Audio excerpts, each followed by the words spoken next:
So I'm checking out the Art of Dialogue's new video, which was interviewing Reggie Wright. Big shout out to Art Dialogue. That's one of the best Tupac related channels out there. He interviews a lot of the people that were close to the death row era.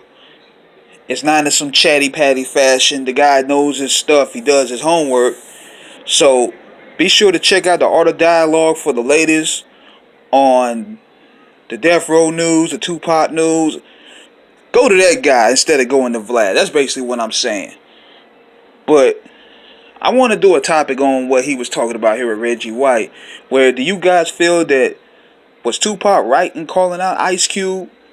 Because if you listen to one of the last interviews he did, this was around the summer of '96, where he called out Ice Cube for trying to follow the momentum with the Bow Down track, because he set the mark off and hit him up. So Pop felt that Cube was trying to use the war tactics like he did to sell records. Now I love Pop, but I always felt that he was wrong on this end, because if you even date back to '95, West Side Slaughterhouse on the Mac 10 album, that was a pro West Coast song then. They was going at the East Coast then.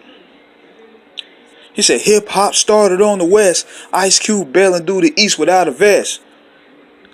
So Cube was already on that. Then you even go back to '94. If you look at the B-Sides and Bootleg album, they got a song called West Up. That was the first ever West Side Connection song. That's pro West Coast right there. So this could have been a possible reach. Now, however, this may be a reach to me. I could be wrong. But do you guys think that Cube was kind of throwing subs at Tupac with Terry Crews dancing homosexually to How Do You Want It? I mean, you would think that with all the party songs that he picked, he would pick that song. And we also had Gonzo on our show, and he was talking about the animosity of the West at that time when Pac got out. The man came out there, sold 8 million of All Eyes on Me. So that kind of left a lot of guys that was putting in the work a little bit salty. And caution, they was around Pop more than Cube was. So he kind of probably was a little salty about that. And you can check out the Gonzo interview that we did on the Off the Cuff Radio page too. Just type it up. But overall, it could be a reach.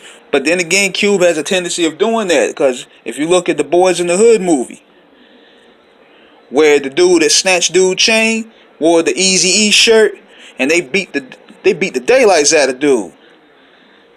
So it could be a subliminal jab. I mean, people don't understand how Tupac was running things in '96. Dude had a lot of people. He had a lot of enemies.